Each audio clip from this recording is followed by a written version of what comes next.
Chapter 6. I was the flail of the Lord. Lord John Roxton and I turned down Vigo Street together and through the dingy portals of the famous aristocratic rookery. At the end of a long drab passage, my new acquaintance pushed open a door and turned on an electric switch. A number of lamps shining through tinted shades bathed the whole great room before us in a ruddy radiance. Standing in the doorway and glancing round me, I had a general impression of extraordinary comfort and elegance, combined with an atmosphere of masculine virility. Everywhere there were mingled the luxury of the wealthy man of taste and the careless untidiness of the bachelor. Rich furs and strange iridescent mats from some oriental bazaar were scattered upon the floor. Pictures and prints which even my unpracticed eyes could recognize as being of great price and rarity hung thick upon the walls. Sketches of boxers, of ballet girls, and of racehorses alternated with a sensuous Fragonard, a Marshal Girardet, and a dreamy Turner. But amid these varied ornaments there were scattered the trophies which brought back strongly to my recollection the fact that Lord John Roxton was one of the great all-round sportsmen and athletes of his day. A dark blue oar crossed with a cherry-pink one above his mantelpiece spoke of the old Oxonian and Leander man, while the foils and boxing gloves above and below them were the tools of a man who had won supremacy with each. Like a dado round the room was the jutting line of splendid heavy game heads, the best of their sort from every quarter of the world, with the rare white rhinoceros of the Lardo enclave drooping its supercilious lip above them all. In the center of the rich red carpet was a black and gold Louis Quinze table, a lovely antique, now sacrilegiously desecrated with marks of glasses and the scars of cigar stumps. On it stood a silver tray of smokables and a burnished spirit stand, from which, and an adjacent siphon, my silent host proceeded to charge 2 high glasses. Having indicated an armchair to me and placed my refreshment near it, he handed me a long, smooth Havana. Then, seating himself opposite to me, he looked at me long and fixedly with his strange, twinkling, reckless eyes of a cold light blue, the color of a glacier lake. Through the thin haze of my cigar smoke, I noted the details of a face which was already familiar to me from many photographs: the strongly curved nose, the hollow, worn cheeks, the dark, ruddy hair, thin at the top, the crisp, virile moustaches, the small, aggressive tuft upon his projecting chin. Something there was of Napoleon III, something of Don Quixote, and yet again something which was the essence of the English country gentleman, the keen, alert, open-air lover of dogs and of horses. His skin was of a rich flower-pot red from sun and wind. His eyebrows were tufted and overhanging, which gave those naturally cold eyes an almost ferocious aspect, an impression which was increased by his strong and furrowed brow. In figure he was spare, but very strongly built. Indeed, he had often proved that there were few men in England capable of such sustained exertions. His height was a little over 6 feet, but he seemed shorter on account of a peculiar rounding of the shoulders. Such was the famous Lord John Roxton, as he sat opposite to me, biting hard upon his cigar and watching me steadily in a long and embarrassing silence. "Well," said he at last, "we've gone and done it, young fella, my lad." This curious phrase he pronounced as if it were all one word, "young fella, me lad." "Yes, we've taken a jump, you and me. I suppose, now, when you went into that room there was no such notion in your head, what?" "No thought of it."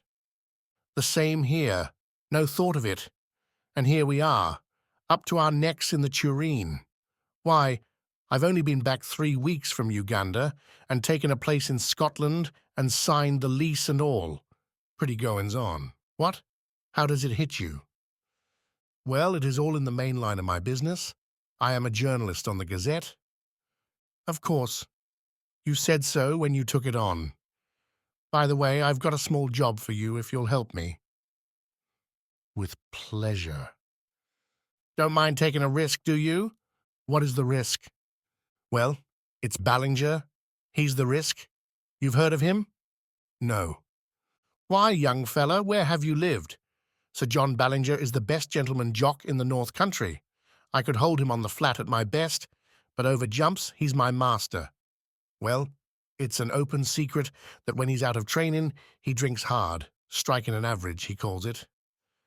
He got delirium on Tuesday and has been raging like a devil ever since. His room is above this. The doctors say that it is all up with the old dear unless some food is got into him, but as he lies in bed with a revolver on his coverlet and swears he will put 6 of the best through anyone that comes near him, there's been a bit of a strike among the serving men. He's a hard nail, is Jack, and a dead shot too. But you can't leave a Grand National winner to die like that. What?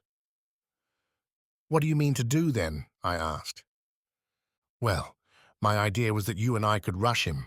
He may be dozing, and at the worst, he can only wing one of us, and the other should have him.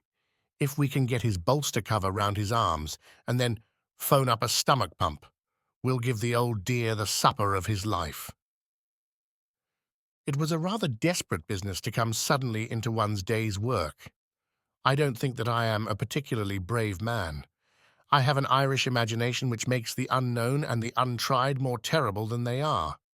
On the other hand, I was brought up with a horror of cowardice and with a terror of such a stigma. I dare say that I could throw myself over a precipice, like the Hun in the history books, if my courage to do it were questioned, and yet it would surely be pride and fear rather than courage, which would be my inspiration. Therefore, although every nerve in my body shrank from the whiskey-maddened figure which I pictured in the room above, I still answered, in as careless a voice as I could command, that I was ready to go. Some further remark of Lord Roxton's about the danger only made me irritable. "Talking won't make it any better," said I. "Come on." I rose from my chair, and he from his. Then, with a little confidential chuckle of laughter, he patted me 2 or 3 times on the chest, finally pushing me back into my chair. "All right, Sonny, my lad, you'll do," said he. I looked up in surprise. "I saw after Jack Ballinger myself this morning. He blew a hole in the skirt of my kimono, bless his shaky old hand, but we got a jacket on him, and he's to be all right in a week. I say, young fella, I hope you don't mind. What? You see, between you and me, close-tiled, I look on this South American business as a mighty serious thing, and if I have a pal with me, I want a man I can bank on. So I sized you down, and I'm bound to say that you came well out of it. You see, it's all up to you and me, for this old Summerlee man will want dry nursing from the first. By the way, are you by any chance the Malone who is expected to get his rugby cap for Ireland? A reserve, perhaps. I thought I remembered your face. Why, I was there when you got that try against Richmond, as fine a swerving run as I saw the whole season. I never miss a rugby match if I can help it, for it is the manliest game we have left. Well, I didn't ask you in here just to talk sport. We've got to fix our business. Here are the sailings on the first page of the Times. There's a booth boat for Para next Wednesday week, and if the professor and you can work it, I think we should take it. What? Very good. I'll fix it with him. What about your outfit? My paper will see to that. Can you shoot? About average territorial standard? Good Lord! As bad as that? It's the last thing you young fellas think of learning. You're all bees without stings, so far as looking after the hive goes. You'll look silly, some of these days, when someone comes along and sneaks the honey. But you'll need to hold your gun straight in South America, for unless our friend the professor is a madman or a liar, we may see some queer things before we get back. What gun have you? He crossed to an oaken cupboard, and as he threw it open, I caught a glimpse of glistening rows of parallel barrels, like the pipes of an organ. I'll see what I can spare you out of my own battery, said he. One by one, he took out a succession of beautiful rifles, opening and shutting them with a snap and a clang, and then patting them as he put them back into the rack as tenderly as a mother would fondle her children. "This is a Bland's .577 Axite Express," said he. "I got that big fellow with it." He glanced up at the white rhinoceros. 10 more yards, and he would have added me to his collection. On that conical bullet his one chance hangs. 'Tis the weak one's advantage fair. Hope you know your Gordon, for he's the poet of the horse and the gun and the man that handles both. Now here's a useful tool. 470 telescopic sight, double ejector, point blank up to 350. That's the rifle I used against the Peruvian slave drivers 3 years ago. I was the flail of the Lord up in those parts, I may tell you, though you won't find it in any blue book. There are times, young fella, when every one of us must make a stand for human right and justice, or you never feel clean again. That's why I made a little war on my own, declared it myself, waged it myself, ended it myself. Each of those nicks is for a slave murderer, a good row of them. What? That big one is for Pedro Lopez, the king of them all, that I killed in a backwater of the Putumayo River. Now here's something that would do for you. He took out a beautiful brown and silver rifle, well rubbered at the stock, sharply sighted, 5 cartridges to the clip. You can trust your life to that. He handed it to me and closed the door of his oak cabinet. By the way, he continued, coming back to his chair, what do you know of this Professor Challenger? I never saw him till today. Well, neither did I. It's funny we should both sail under sealed orders from a man we don't know. He seemed an uppish old bird. His brothers of science don't seem too fond of him either. How came you to take an interest in the affair? I told him shortly my experiences of the morning, and he listened intently. Then he drew out a map of South America and laid it on the table. I believe every single word he said to you was the truth, said he earnestly, and mind you, I have something to go on when I speak like that. South America is a place I love, and I think, if you take it right through from Darien to Fuego, it's the grandest, richest, most wonderful bit of earth upon this planet. People don't know it yet and don't realize what it may become. I've been up and down it from end to end, and had 2 dry seasons in those very parts, as I told you when I spoke of the war I made on the slave dealers. Well, when I was up there, I heard some yarns of the same kind, traditions of Indians and the like, but with something behind them, no doubt. The more you knew of that country, young fella, the more you would understand that anything was possible. Anything. There are just some narrow water lanes along which folk travel, and outside that, it is all darkness. Now down here in the Mato Grande, he swept his cigar over a part of the map, or up in this corner where 3 countries meet, nothing would surprise me. As that chap said tonight, there are 50,000 miles of waterway running through a forest that is very near the size of Europe. You and I could be as far away from each other as Scotland is from Constantinople, and yet each of us be in the same great Brazilian forest.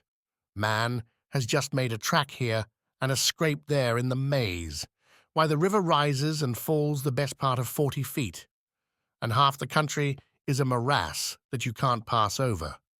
Why shouldn't something new and wonderful lie in such a country? And why shouldn't we be the men to find it out? Besides, he added, his queer, gaunt face shining with delight, there's a sporting risk in every mile of it. I'm like an old golf ball. I've had all the white paint knocked off me long ago. Life can whack me about now, and it can't leave a mark. But a sporting risk, young fella, that's the salt of existence. Then it's worth living again. We're all getting a deal too soft and dull and comfy. Give me the great wastelands and the wide spaces with a gun in my fist and something to look for that's worth finding. I've tried war and steeplechasing and aeroplanes, but this hunting of beasts that look like a lobster supper dream is a brand new sensation. He chuckled with glee at the prospect. Perhaps I have dwelt too long upon this new acquaintance, but he is to be my comrade for many a day, and so I have tried to set him down as I first saw him, with his quaint personality and his queer little tricks of speech and of thought. It was only the need of getting in the account of my meeting which drew me at last from his company. I left him seated amid his pink radiance, oiling the lock of his favorite rifle, while he still chuckled to himself at the thought of the adventures which awaited us. It was very clear to me that if dangers lay before us, I could not in all England have found a cooler head or a braver spirit with which to share them. That night, wearied as I was after the wonderful happenings of the day, I sat late with McArdle, the news editor, explaining to him the whole situation, which he thought important enough to bring next morning before the notice of Sir George Beaumont, the chief. It was agreed that I should write home full accounts of my adventures in the shape of successive letters to McArdle, and that these should either be edited for the Gazette as they arrived, or held back to be published later, according to the wishes of Professor Challenger, since we could not yet know what conditions he might attach to those directions which should guide us to the unknown land. In response to a telephone inquiry, we received nothing more definite than a fulmination against the press, ending up with the remark that if we would notify our boat, he would hand us any directions which he might think it proper to give us at the moment of starting. A second question from us failed to elicit any answer at all, save a plaintive bleat from his wife, to the effect that her husband was in a very violent temper already, and that she hoped we would do nothing to make it worse. A third attempt, later in the day, provoked a terrific crash, and a subsequent message from the Central Exchange that Professor Challenger's receiver had been shattered. After that, we abandoned all attempt at communication. And now, my patient readers, I can address you directly no longer. From now onwards, if indeed any continuation of this narrative should ever reach you, it can only be through the paper which I represent. In the hands of the editor, I leave this account of the events which have led up to one of the most remarkable expeditions of all time, so that if I never return to England, there shall be some record as to how the affair came about. I am writing these last lines in the saloon of the Booth liner Francisca, and they will go back by the pilot to the keeping of Mr. McArdle. Let me draw one last picture before I close the notebook, a picture which is the last memory of the old country which I bear away with me. It is a wet, foggy morning in the late spring. A thin, cold rain is falling. 3 shining, mackintoshed figures are walking down the quay, making for the gangplank of the great liner from which the Blue Peter is flying. In front of them, a porter pushes a trolley piled high with trunks, wraps, and gun cases. Professor Summerlee, a long, melancholy figure, walks with dragging steps and drooping head, as one who is already profoundly sorry for himself. Lord John Roxton steps briskly, and his thin, eager face beams forth between his hunting cap and his muffler. As for myself, I am glad to have got the bustling days of preparation and the pangs of leave-taking behind me, and I have no doubt that I show it in my bearing. Suddenly, just as we reach the vessel, there is a shout behind us. It is Professor Challenger, who had promised to see us off. He runs after us, a puffing, red-faced, irascible figure. "No, thank you," says he. "I should much prefer not to go aboard. I have only a few words to say to you, and they can very well be said where we are. I beg you not to imagine that I am in any way indebted to you for making this journey. I would have you to understand that it is a matter of perfect indifference to me, and I refuse to entertain the most remote sense of personal obligation.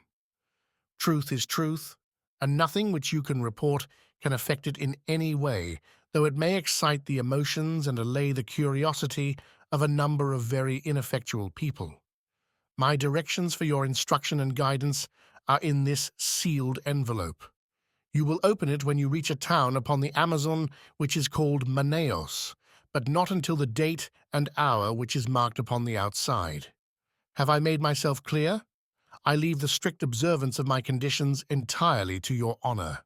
No, Mr. Malone, I will place no restriction upon your correspondence, since the ventilation of the facts is the object of your journey. But I demand that you shall give no particulars as to your exact destination, and that nothing be actually published until your return. Goodbye, sir. You have done something to mitigate my feelings for the loathsome profession to which you unhappily belong. Goodbye, Lord John.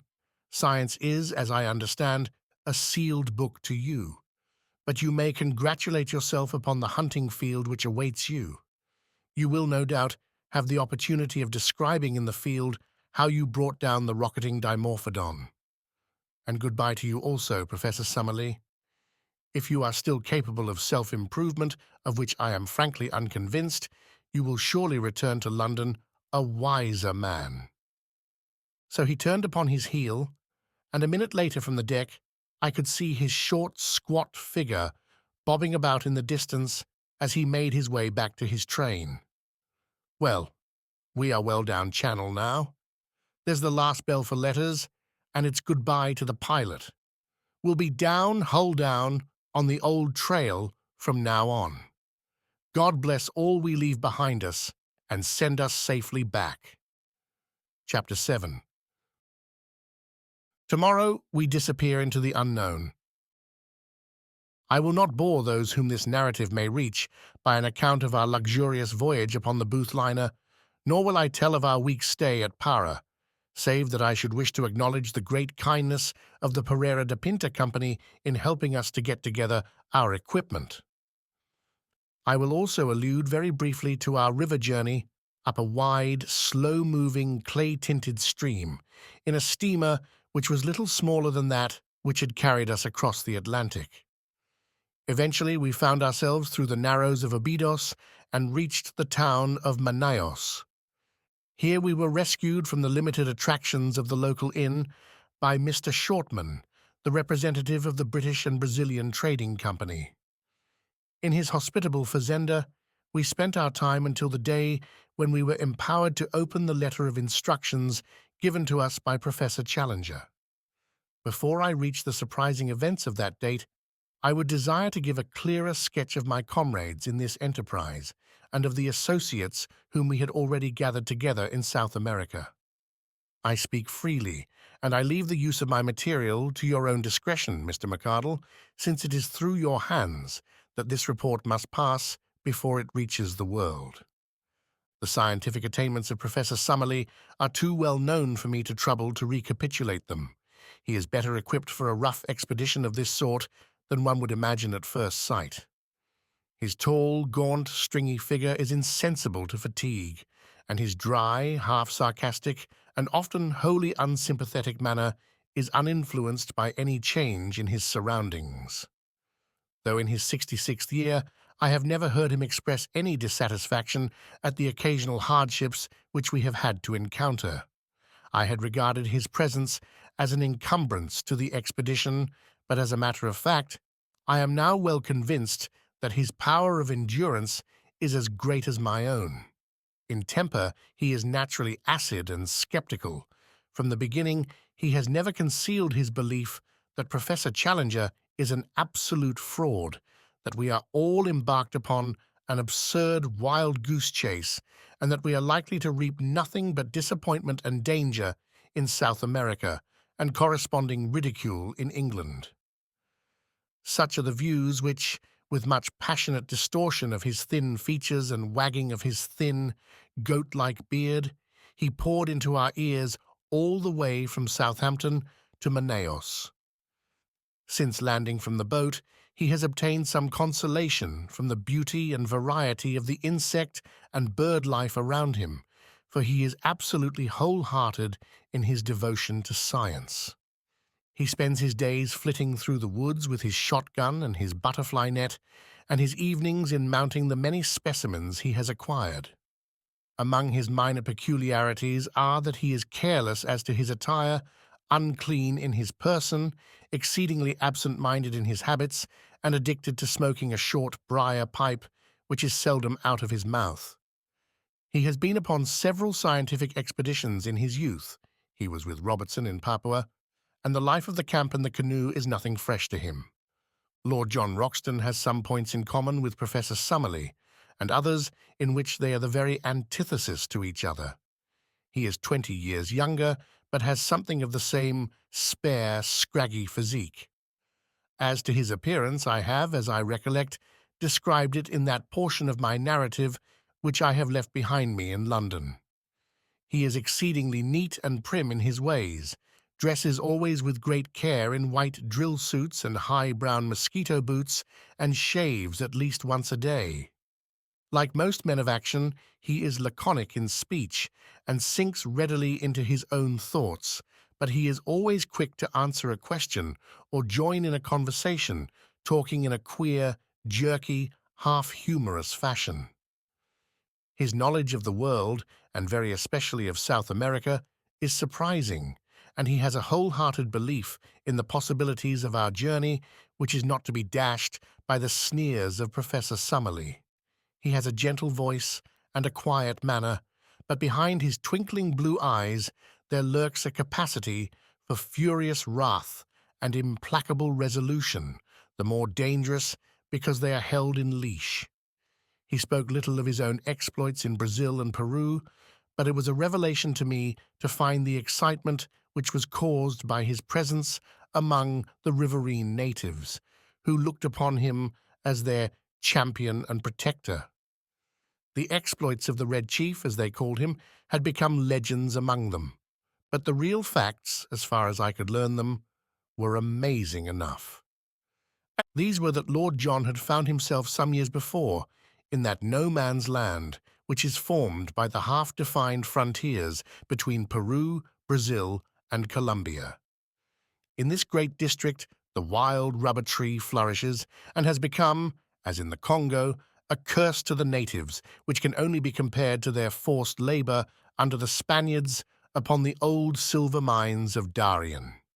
A handful of villainous half-breeds dominated the country, armed such Indians as would support them, and turned the rest into slaves, terrorizing them with the most inhuman tortures in order to force them to gather the India rubber, which was then floated down the river to Para. Lord John Roxton expostulated on behalf of the wretched victims and received nothing but threats and insults for his pains. He then formally declared war against Pedro Lopez, the leader of the slave drivers, enrolled a band of runaway slaves in his service, armed them, and conducted a campaign, which ended by his killing with his own hands the notorious half-breed and breaking down the system which he represented. No wonder that the ginger-headed man with the silky voice and the free and easy manners was now looked upon with deep interest upon the banks of the great South American river, though the feelings he inspired were naturally mixed, since the gratitude of the natives was equaled by the resentment of those who desired to exploit them. One useful result of his former experiences was that he could talk fluently in the Língua Geral, which is the peculiar talk, one-third Portuguese and two-thirds Indian, which is current all over Brazil. I have said before that Lord John Roxton was a South America maniac. He could not speak of that great country without ardour, and this ardour was infectious, for, ignorant as I was, he fixed my attention and stimulated my curiosity. How I wish I could reproduce the glamour of his discourses, the peculiar mixture of accurate knowledge and of racy imagination which gave them their fascination, until even the professor's cynical and skeptical smile would gradually vanish from his thin face as he listened. He would tell the history of the mighty river so rapidly explored, for some of the first conquerors of Peru actually crossed the entire continent upon its waters, and yet so unknown in regard to all that lay behind its ever-changing banks. "What is there?" he would cry, pointing to the north. "Wood and marsh and unpenetrated jungle. Who knows what it may shelter? And there to the south, a wilderness of swampy forest where no white man has ever been. The unknown is up against us on every side. Outside the narrow lines of the rivers, what does anyone know? Who will say what is possible in such a country? Why should old man Challenger not be right?" At which direct defiance the stubborn sneer would reappear upon Professor Summerlee's face, and he would sit, shaking his sardonic head in unsympathetic silence behind the cloud of his briar-root pipe. So much for the moment. For my two white companions, whose characters and limitations will be further exposed as surely as my own, as this narrative proceeds.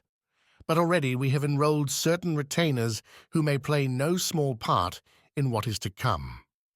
The first is a gigantic Negro named Zambo, who is a black Hercules, as willing as any horse and about as intelligent.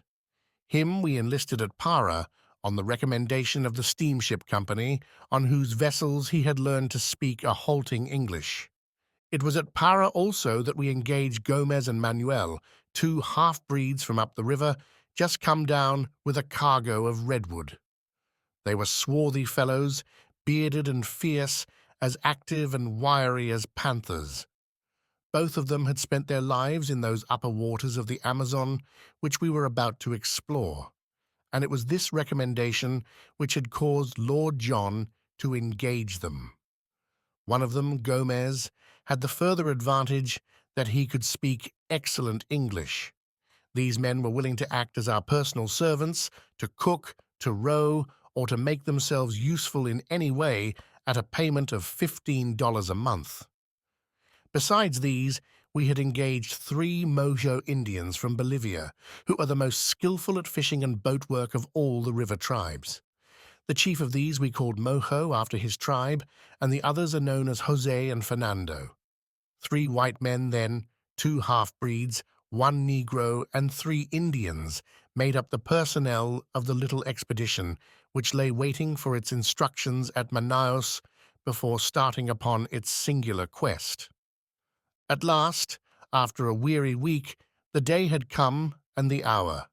I ask you to picture the shaded sitting room of the Fazenda St. Ignacio, 2 miles inland from the town of Manaos.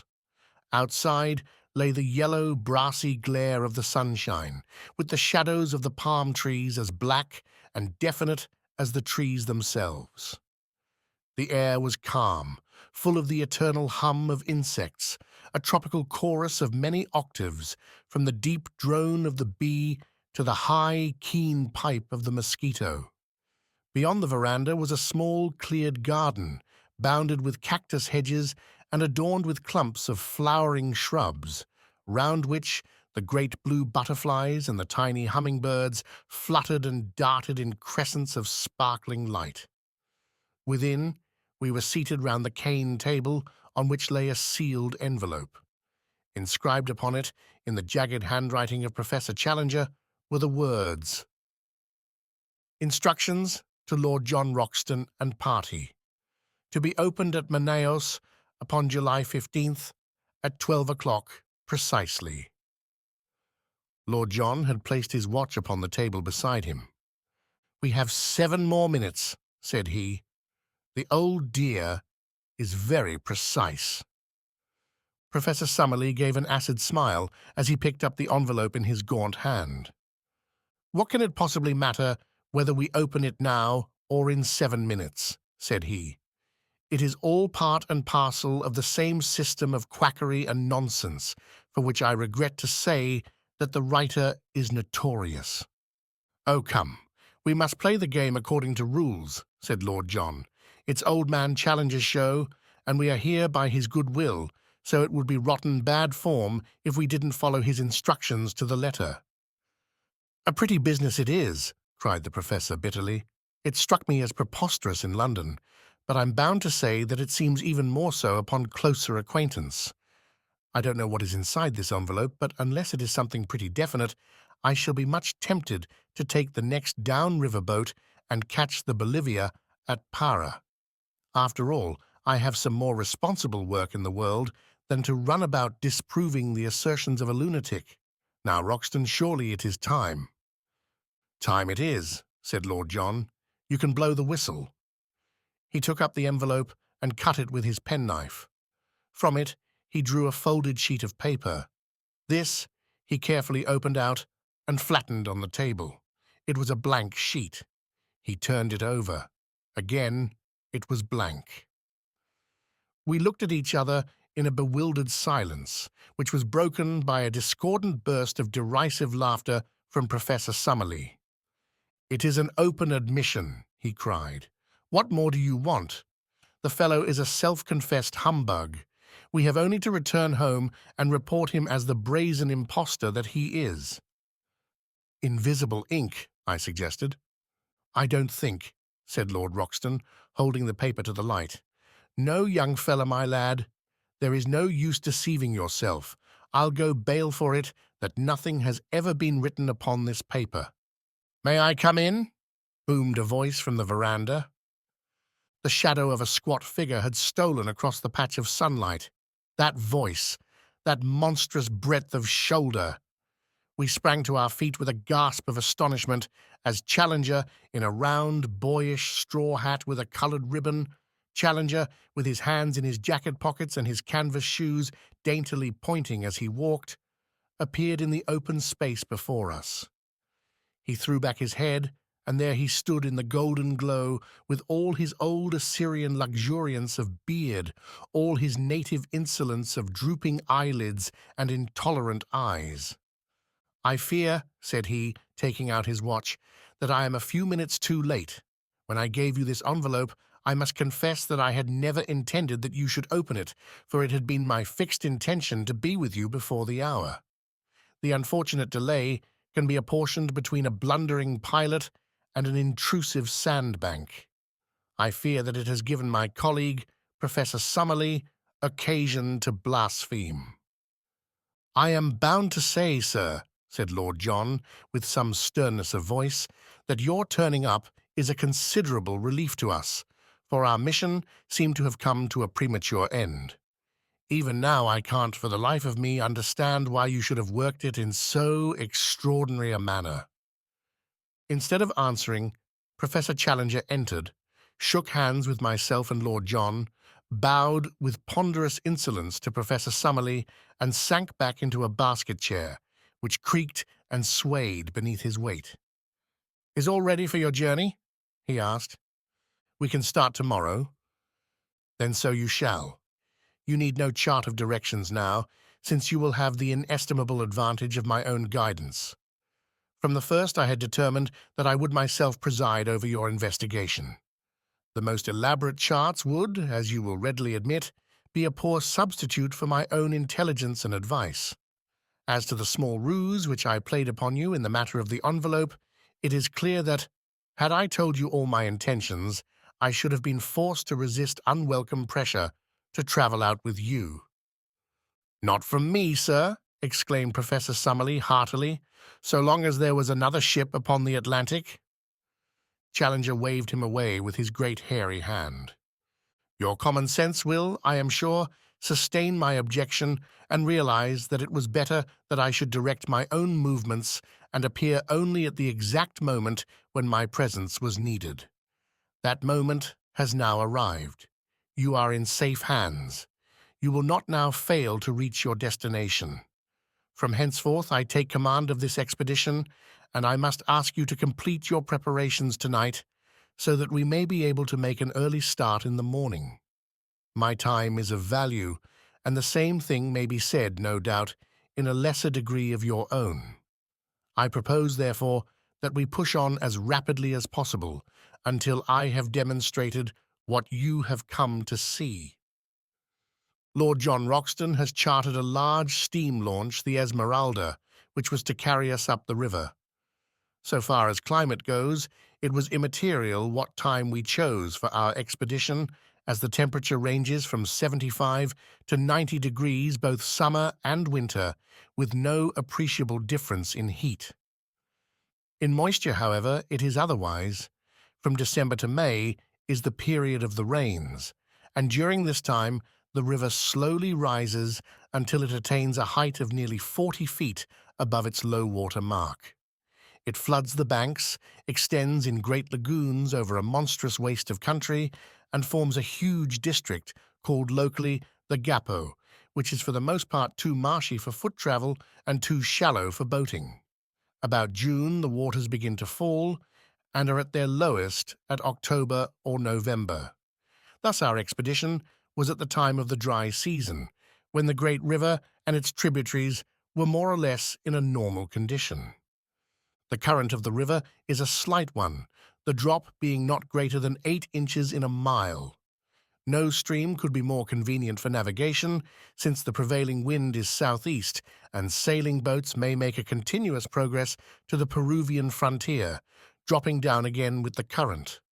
In our own case, the excellent engines of the Esmeralda could disregard the sluggish flow of the stream, and we made as rapid progress as if we were navigating a stagnant lake. For 3 days, we steamed northwestwards up a stream, which even here, 1,000 miles from its mouth, was still so enormous that from its center the two banks were mere shadows upon the distant skyline.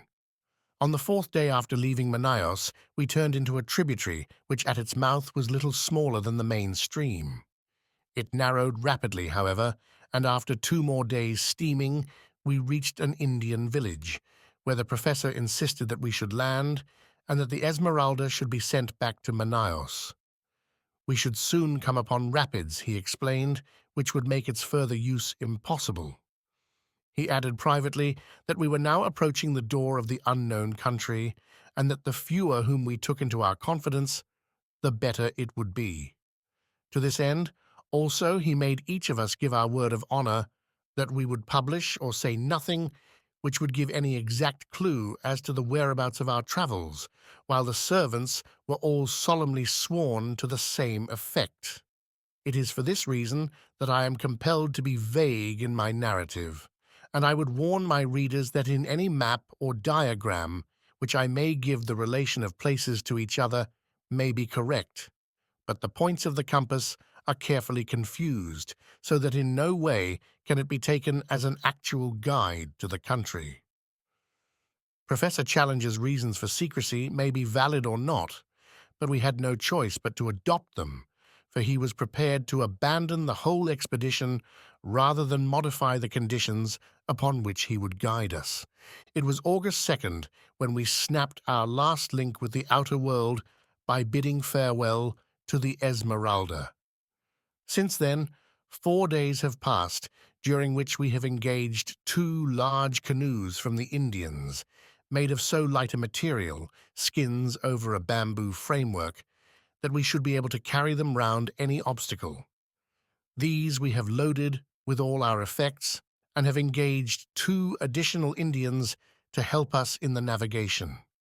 I understand that they are the very 2, Attica and Ipitu by name, who accompanied Professor Challenger upon his previous journey.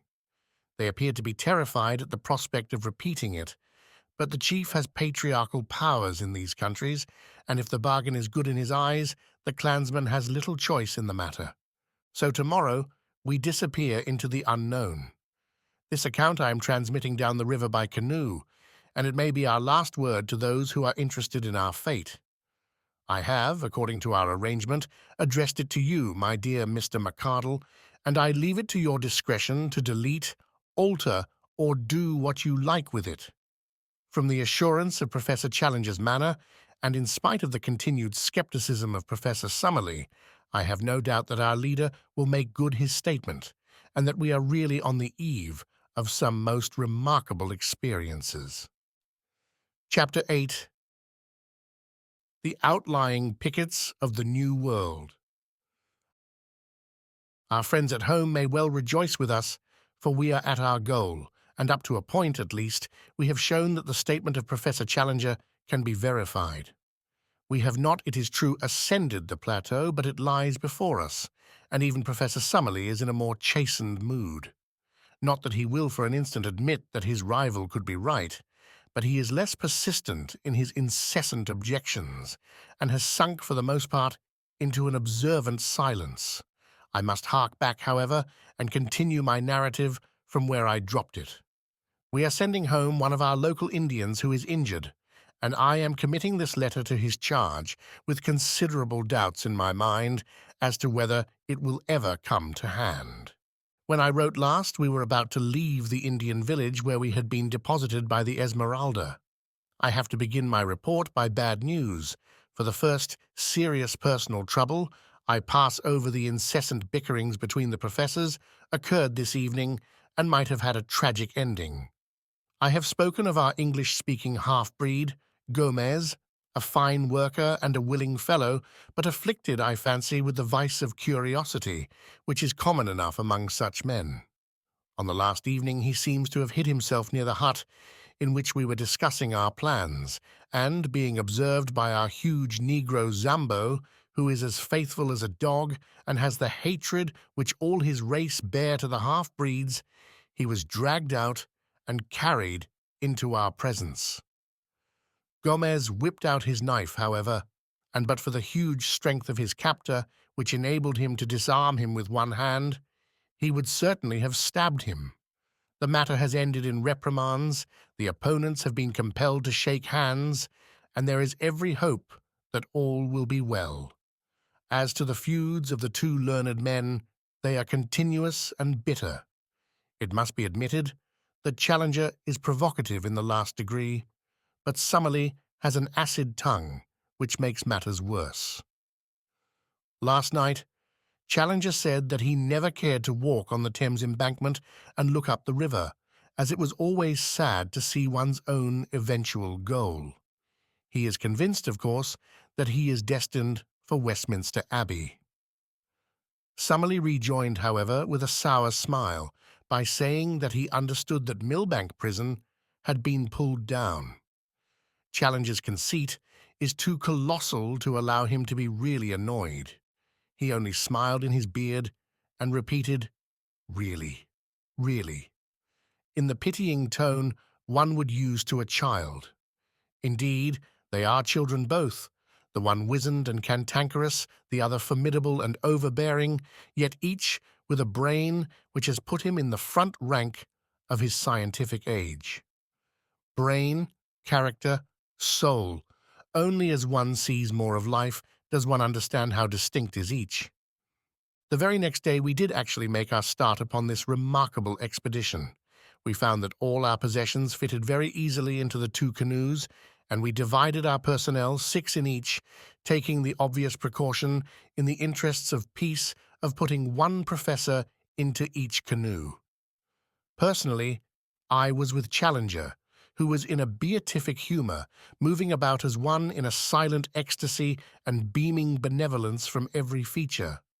I have had some experience of him in other moods, however, and shall be the less surprised when the thunderstorms suddenly come up amidst the sunshine. If it is impossible to be at your ease, it is equally impossible to be dull in his company, for one is always in a state of half-tremulous doubt as to what sudden turn his formidable temper may take. For 2 days we made our way up a good-sized river, some hundreds of yards broad and dark in colour, but transparent, so that one could usually see the bottom. The affluents of the Amazon are, half of them, of this nature, while the other half are whitish and opaque, the difference depending upon the class of country through which they have flowed. The dark indicate vegetable decay, while the others point to clayey soil. Twice we came across rapids, and in each case made a portage of half a mile or so to avoid them. The woods on either side were primeval, which are more easily penetrated than woods of the second growth, and we had no great difficulty in carrying our canoes through them. How shall I ever forget the solemn mystery of it? The height of the trees and the thickness of the boles exceeded anything which I, in my town-bred life, could have imagined, shooting upwards in magnificent columns until, at an enormous distance above our heads, we could dimly discern the spot where they threw out their side branches into Gothic upward curves, which coalesced to form one great matted roof of verdure, through which only an occasional golden ray of sunshine shot downwards to trace a thin, dazzling line of light amidst the majestic obscurity.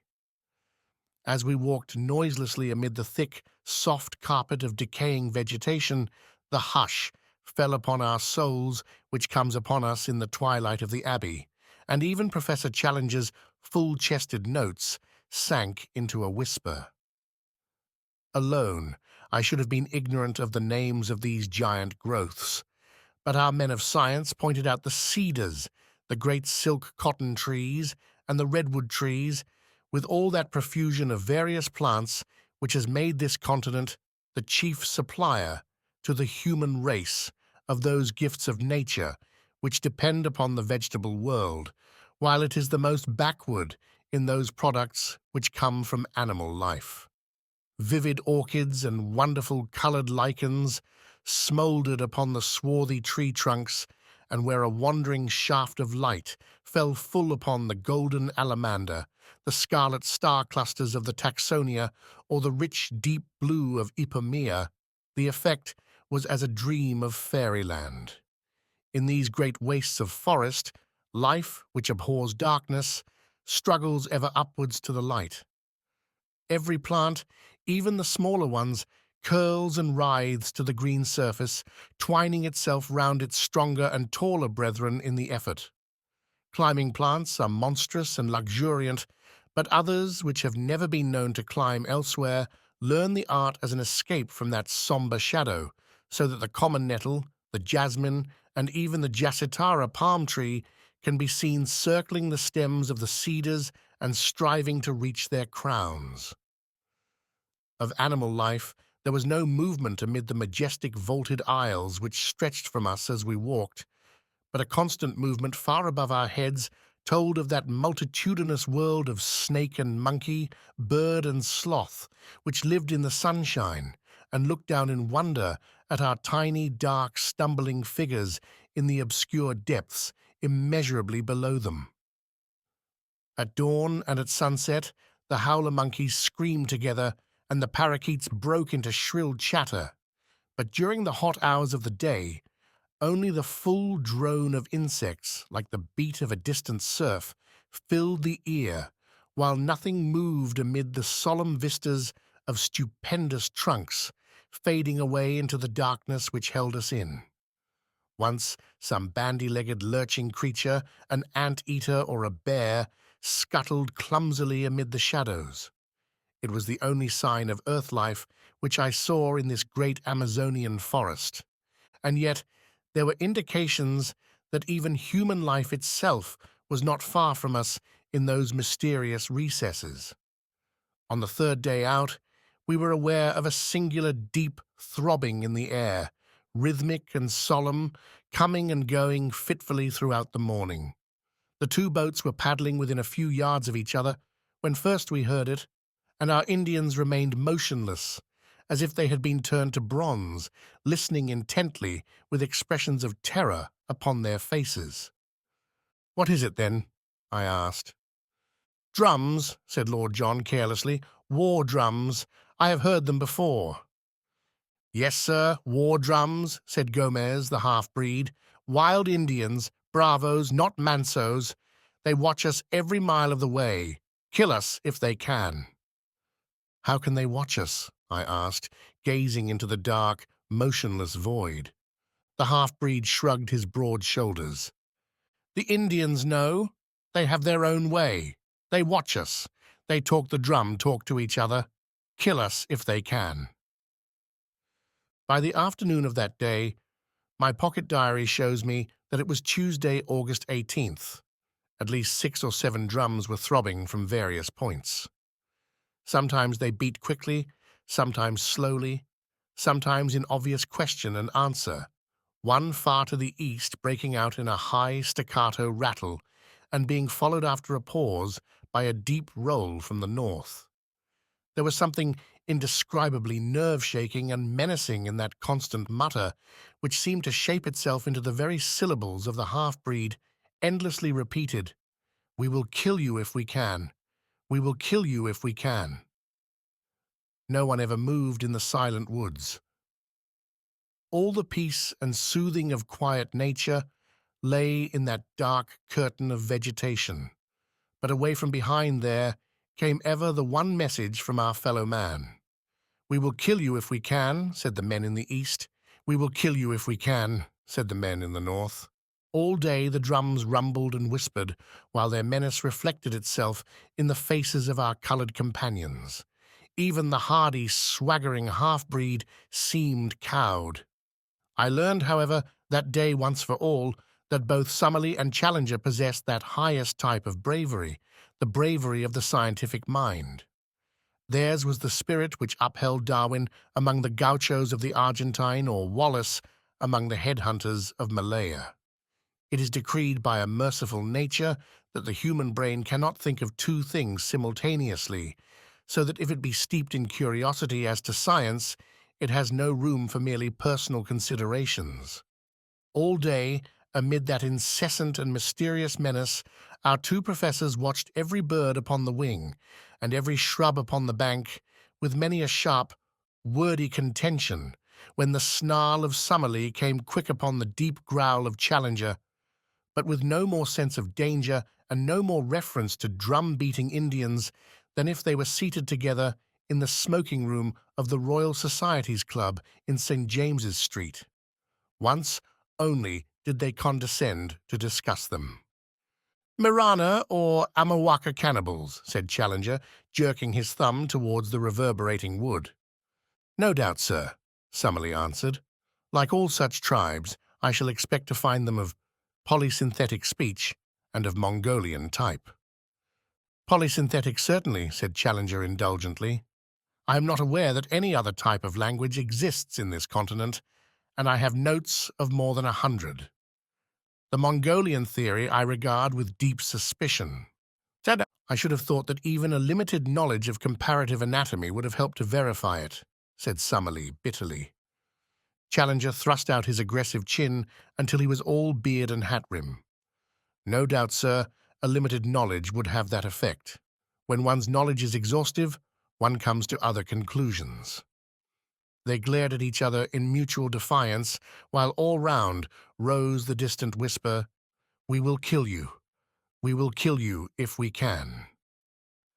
That night, we moored our canoes with heavy stones for anchors in the center of the stream and made every preparation for a possible attack. Nothing came, however, and with the dawn we pushed upon our way, the drum beating dying out behind us.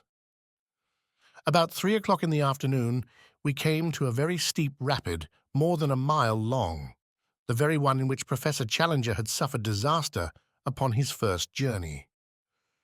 I confess that the sight of it consoled me, for it was really the first direct corroboration, slight as it was, of the truth of his story. The Indians carried first our canoes and then our stores through the brushwood, which is very thick at this point, while we four whites, our rifles on our shoulders, walked between them and any danger coming from the woods. Before evening, we had successfully passed the rapids and made our way some 10 miles above them, where we anchored for the night. At this point I reckoned that we had come not less than 100 miles up the tributary from the main stream. It was in the early forenoon of the next day that we made the great departure. Since dawn, Professor Challenger had been acutely uneasy, continually scanning each bank of the river. Suddenly, he gave an exclamation of satisfaction and pointed to a single tree, which projected at a peculiar angle over the side of the stream. "What do you make of that?" he asked. "It is surely an Acai palm," said Summerlee. "Exactly. It was an Acai palm which I took for my landmark. The secret opening is half a mile onwards upon the other side of the river. There is no break in the trees. That is the wonder and the mystery of it. There where you see light green rushes instead of dark green undergrowth, there between the great cottonwoods, that is my private gate into the unknown. Push through and you will understand." It was indeed a wonderful place. Having reached the spot marked by a line of light green rushes, we poled out 2 canoes through them for some hundreds of yards and eventually emerged into a placid and shallow stream running clear and transparent over a sandy bottom.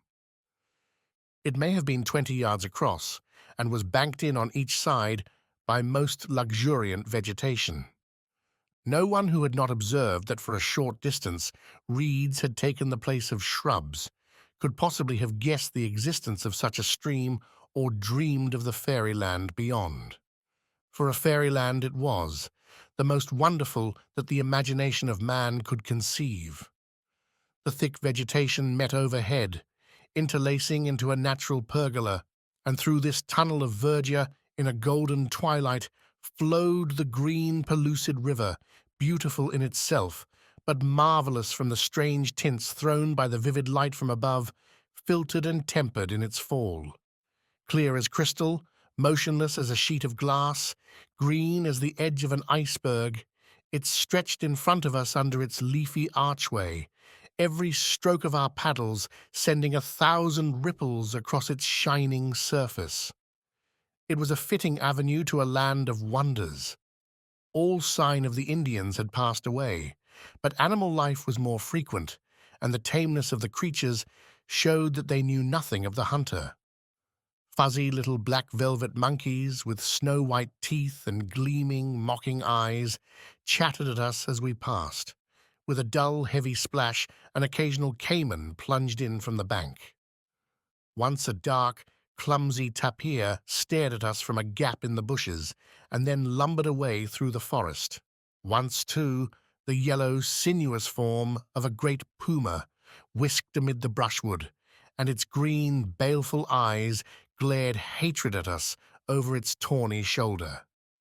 Bird life was abundant, especially the wading birds, stork, heron, and ibis, gathering in little groups, blue, scarlet, and white, upon every log which jutted from the bank, while beneath us the crystal water was alive with fish of every shape and color. For 3 days we made our way up this tunnel of hazy green sunshine. On the longer stretches one could hardly tell, as one looked ahead, where the distant green water ended and the distant green archway began. The deep peace of this strange waterway was unbroken by any sign of man. "No Indian here, too much afraid. Curupuri," said Gomez. "Curupuri is the spirit of the woods," Lord John explained. "It's a name for any kind of devil. The poor beggars think that there is something fearsome in this direction, and therefore they avoid it." On the 3rd day, it became evident that our journey in the canoes could not last much longer, for the stream was rapidly growing more shallow. Twice in as many hours we stuck upon the bottom. Finally, we pulled the boats up among the brushwood and spent the night on the bank of the river. In the morning, Lord John and I made our way for a couple of miles through the forest, keeping parallel with the stream. But as it grew ever shallower, we returned and reported, what Professor Challenger had already suspected, that we had reached the highest point to which the canoes could be brought. We drew them up, therefore, and concealed them among the bushes, blazing a tree with our axes so that we should find them again. Then we distributed the various burdens among us: guns, ammunition, food, a tent, blankets, and the rest, and, shouldering our packages, we set forth upon the more laborious stage of our journey. An unfortunate quarrel between our pepper pots marked the outset of our new stage. Challenger had, from the moment of joining us, issued directions to the whole party, much to the evident discontent of Summerlee. Now, upon his assigning some duty to his fellow professor, it was only the carrying of an aneroid barometer, the matter suddenly came to a head. "May I ask, sir," said Summerlee with vicious calm, "in what capacity you take it upon yourself to issue these orders?" Challenger glared and bristled. "I do it, Professor Summerlee, as leader of this expedition." "I am compelled to tell you, sir, that I do not recognize you in that capacity." "Indeed." Challenger bowed with unwieldy sarcasm. "Perhaps you would define my exact position." "Yes, sir. You are a man whose veracity is upon trial, and this committee is here to try it. You walk, sir, with your judges." "Dear me," said Challenger, seating himself on the side of one of the canoes. "In that case you will, of course, go on your way, and I will follow at my leisure. If I am not the leader, you cannot expect me to lead." Thank heaven that there were 2 sane men, Lord John Roxton and myself, to prevent the petulance and folly of our learned professors from sending us back empty-handed to London. Such arguing and pleading and explaining before we could get them mollified. Then at last, Summerlee, with his sneer and his pipe, would move forwards, and Challenger would come rolling and grumbling after. By some good fortune, we discovered about this time that both our savants had the very poorest opinion of Dr. Illingworth of Edinburgh. Thenceforward, that was our one safety, and every strained situation was relieved by our introducing the name of the Scotch zoologist, when both our professors would form a temporary alliance and friendship in their detestation and abuse of this common rival. Advancing in single file along the bank of the stream, we soon found that it narrowed down to a mere brook, and finally that it lost itself in a great green morass of sponge-like mosses, into which we sank up to our knees. The place was horribly haunted by clouds of mosquitoes and every form of flying pest, so we were glad to find solid ground again and to make a circuit among the trees, which enabled us to outflank this pestilent morass, which droned like an organ in the distance, so loud was it with insect life. On the second day after leaving our canoes, we found that the whole character of the country changed. Our road was persistently upwards, and as we ascended, the woods became thinner and lost their tropical luxuriance. The huge trees of the alluvial Amazonian plain gave place to the phoenix and cocoa palms, growing in scattered clumps, with thick brushwood between. In the damper hollows, the Mauritia palms threw out their graceful, drooping fronds. We travelled entirely by compass, and once or twice there were differences of opinion between Challenger and the two Indians, when, to quote the professor's indignant words, the whole party agreed to trust the fallacious instincts of undeveloped savages rather than the highest product of modern European culture. That we were justified in doing so was shown upon the third day, when Challenger admitted that he recognized several landmarks of his former journey, and in one spot we actually came upon 4 fire-blackened stones, which must have marked a camping place. The road still ascended, and we crossed a rock-studded slope which took 2 days to traverse. The vegetation had again changed, and only the vegetable ivory tree remained, with a great profusion of wonderful orchids, among which I learned to recognize the rare Newtonia vexillaria and the glorious pink and scarlet blossoms of Cattleya and Odontoglossum. Occasional brooks with pebbly bottoms and fern-draped banks gurgled down the shallow gorges in the hill, and offered good camping grounds every evening on the banks of some rock-studded pool, where swarms of little blue-backed fish, about the size and shape of English trout, gave us a delicious supper. On the 9th day after leaving the canoes, having done, as I reckon, about 120 miles, we began to emerge from the trees, which had grown smaller until they were mere shrubs. Their place was taken by an immense wilderness of bamboo, which grew so thickly that we could only penetrate it by cutting a pathway with the machetes and billhooks of the Indians. It took us a long day, traveling from 7 in the morning till 8 at night, with only 2 breaks of 1 hour each to get through this obstacle. Anything more monotonous and wearying could not be imagined, for even at the most open places I could not see more than 10 or 12 yards, while usually my vision was limited to the back of Lord John's cotton jacket in front of me, and to the yellow wall within a foot of me on either side. From above came one thin knife edge of sunshine, and 15 feet over our heads one saw the tops of the reeds swaying against the deep blue sky. I do not know what kind of creatures inhabit such a thicket, but several times we heard the plunging of large, heavy animals quite close to us. From their sounds, Lord John judged them to be some form of wild cattle. Just as night fell, we cleared the belt of bamboos, and at once formed our camp, exhausted by the interminable day. Early next morning we were again afoot, and found that the character of the country had changed once again. Behind us was the wall of bamboo, as definite as if it marked the course of a river. In front was an open plain, sloping slightly upwards and dotted with clumps of tree ferns, the whole curving before us until it ended in a long, whale-backed ridge. This we reached about midday, only to find a shallow valley beyond, rising once again into a gentle incline which led to a low, rounded skyline. It was here, while we crossed the first of these hills, that an incident occurred which may or may not have been important. Professor Challenger, who with the two local Indians was in the van of the party, stopped suddenly and pointed excitedly to the right. As he did so, we saw, at the distance of a mile or so, something which appeared to be a huge grey bird flap, slowly up from the ground, and skim smoothly off, flying very low and straight, until it was lost among the tree ferns. "Did you see it?" cried Challenger in exultation. "Summerlee, did you see it?"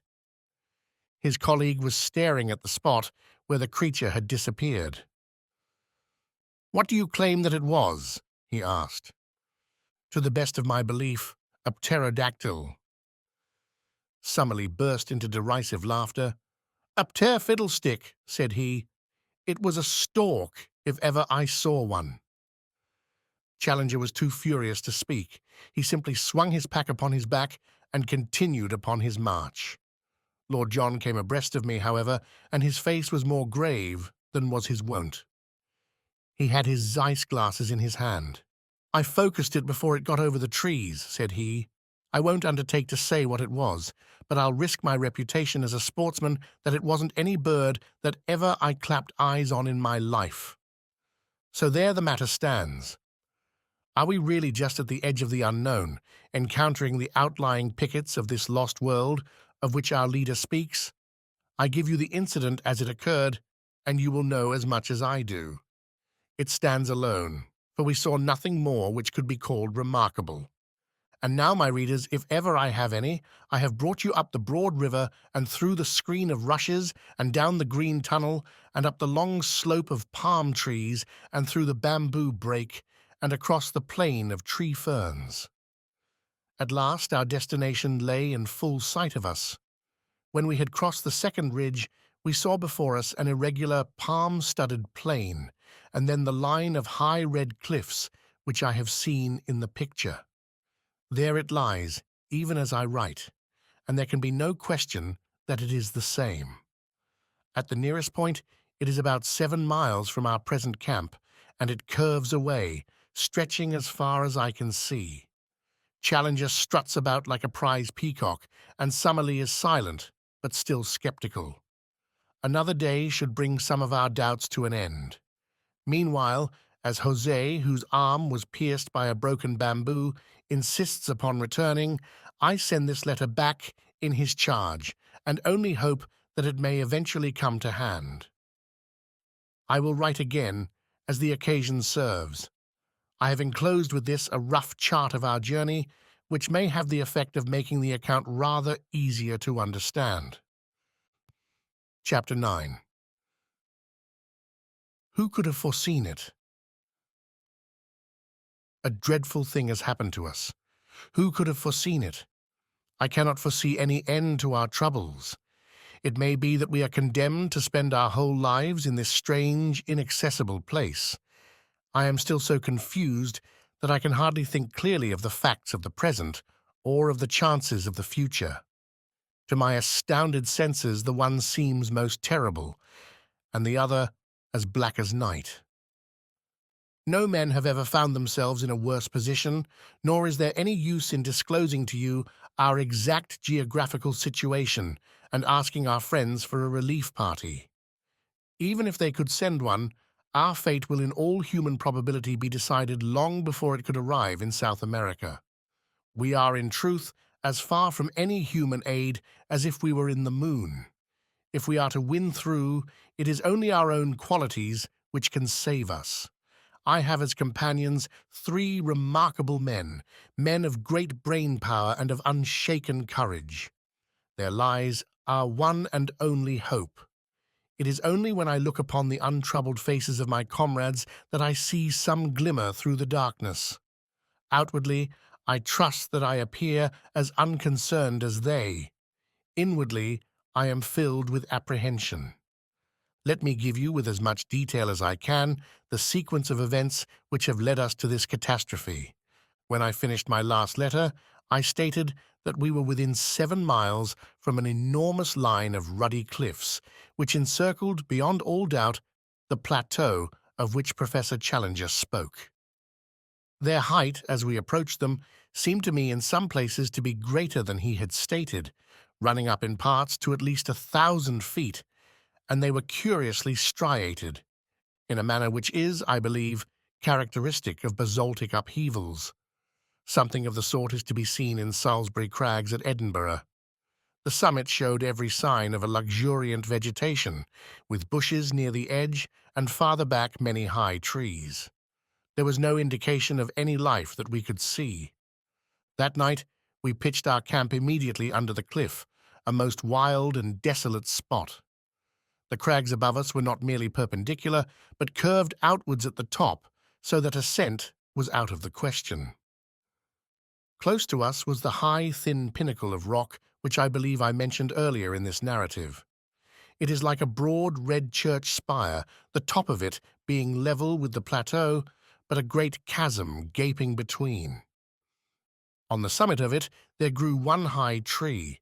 Both pinnacle and cliff were comparatively low, some 500 or 600 feet, I should think.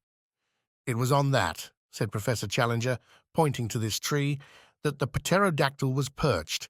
I climbed halfway up the rock before I shot him. I'm inclined to think that a good mountaineer like myself could ascend the rock to the top, though he would, of course, be no nearer to the plateau when he had done so.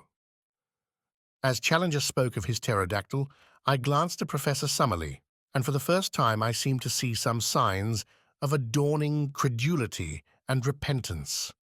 There was no sneer upon his thin lips, but on the contrary, a grey, drawn look of excitement and amazement. Challenger saw it too, and revelled in the first taste of victory. "Of course," said he, with his clumsy and ponderous sarcasm, "Professor Summerlee will understand that when I speak of a pterodactyl, I mean a stork, only it is the kind of stork which has no feathers, a leathery skin, membranous wings, and teeth in its jaws." He grinned and blinked and bowed until his colleague turned and walked away. In the morning, after a frugal breakfast of coffee and manioc, we had to be economical of our stores, we held a council of war as to the best method of ascending to the plateau above us. Challenger presided with a solemnity as if he were the Lord Chief Justice on the bench. Picture him seated upon a rock, his absurd, boyish straw hat tilted on the back of his head, his supercilious eyes dominating us from under his drooping lids, his great black beard wagging as he slowly defined our present situation and our future movements. Beneath him you might have seen the three of us, myself, sunburnt, young, and vigorous after our open-air tramp. Summerlee, solemn but still critical, behind his eternal pipe. Lord John, as keen as a razor edge, with his supple, alert figure leaning upon his rifle, and his eager eyes fixed eagerly upon the speaker. Behind us were grouped the two swarthy half-breeds and the little knot of Indians, while in front and above us towered those huge ruddy ribs of rocks which kept us from our goal. "I need not say," said our leader, "that on the occasion of my last visit I exhausted every means of climbing the cliff, and where I failed, I do not think that anyone else is likely to succeed, for I am something of a mountaineer. I had none of the appliances of a rock climber with me, but I have taken the precaution to bring them now. With their aid, I am positive I could climb that detached pinnacle to the summit, but so long as the main cliff overhangs, it is vain to attempt ascending that. I was hurried upon my last visit by the approach of the rainy season and by the exhaustion of my supplies. These considerations limited my time, and I can only claim that I have surveyed about 6 miles of the cliff to the east of us, finding no possible way up. What, then, shall we now do?" "There seems to be only one reasonable course," said Professor Summerlee. "If you have explored the east, we should travel along the base of the cliff to the west and seek for a practicable point for our ascent." "That's it," said Lord John. "The odds are that this plateau is of no great size, and we shall travel round it until we either find an easy way up it or come back to the point from which we started." "I have already explained to our young friend here," said Challenger. He has a way of alluding to me as if I were a school child 10 years old, "that it is quite impossible that there should be an easy way up anywhere, for the simple reason that, if there were, the summit would not be isolated, and those conditions would not obtain which have effected so singular an interference with the general laws of survival. Yet I admit that there may very well be places where an expert human climber may reach the summit, and yet a cumbrous and heavy animal be unable to descend. It is certain that there is a point where an ascent is possible." "How do you know that, sir?" asked Summerlee sharply. "Because my predecessor, the American Maple White, actually made such an ascent. How otherwise could he have seen the monster which he sketched in his notebook?" "There you reason somewhat ahead of the proved facts," said the stubborn Summerlee. "I admit your plateau because I have seen it, but I have not as yet satisfied myself that it contains any form of life whatever." "What you admit, sir, or what you do not admit, is really of inconceivably small importance. I am glad to perceive that the plateau itself has actually obtruded itself upon your intelligence." He glanced up at it, and then, to our amazement, he sprang from his rock, and seizing Summerlee by the neck, he tilted his face into the air. "Now, sir," he shouted, hoarse with excitement, "do I help you to realize that the plateau contains some animal life?" I have said that a thick fringe of green overhung the edge of the cliff. Out of this there had emerged a black, glistening object. As it came slowly forth and overhung the chasm, we saw that it was a very large snake with a peculiar flat, spade-like head. It wavered and quivered above us for a minute, the morning sun gleaming upon its sleek, sinuous coils. Then it slowly drew inwards and disappeared. Summerlee had been so interested that he had stood unresisting while Challenger tilted his head into the air. Now he shook his colleague off and came back to his dignity. "I should be glad, Professor Challenger," said he, "if you could see your way to make any remarks which may occur to you without seizing me by the chin. Even the appearance of a very ordinary rock python does not appear to justify such a liberty." "But there is life upon the plateau all the same," his colleague replied in triumph. "And now, having demonstrated this important conclusion so that it is clear to anyone, however prejudiced or obtuse, I am of opinion that we cannot do better than break up our camp and travel to westward until we find some means of ascent." The ground at the foot of the cliff was rocky and broken, so that the going was slow and difficult.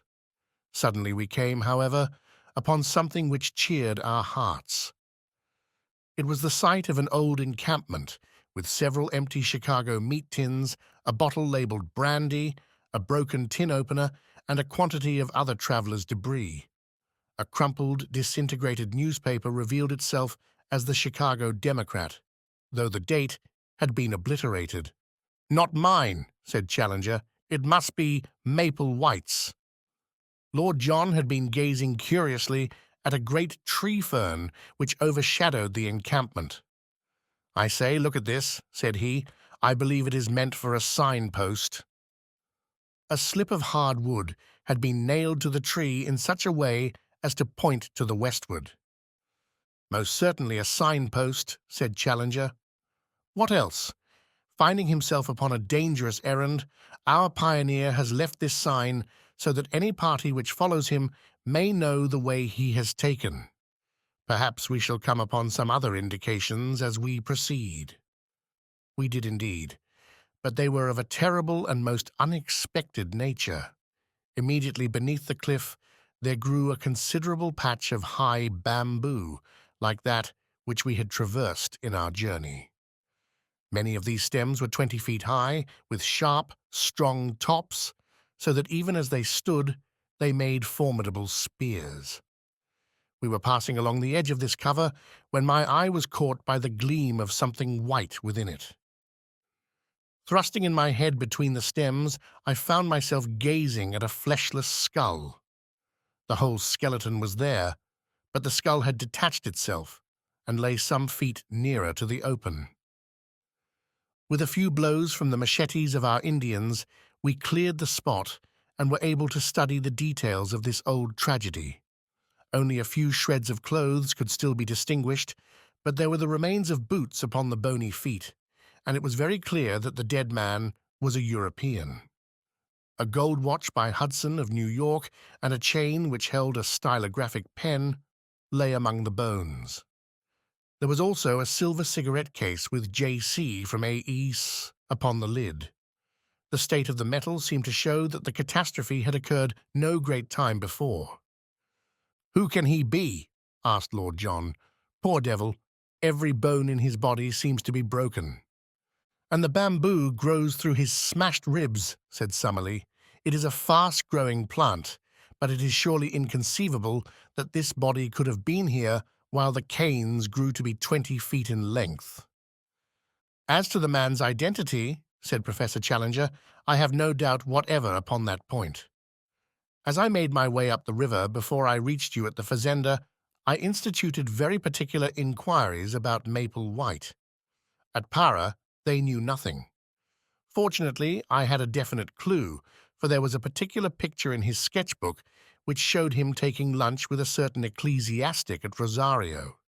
This priest I was able to find, and though he proved a very argumentative fellow who took it absurdly amiss that I should point out to him the corrosive effect which modern science must have upon his beliefs, he nonetheless gave me some positive information.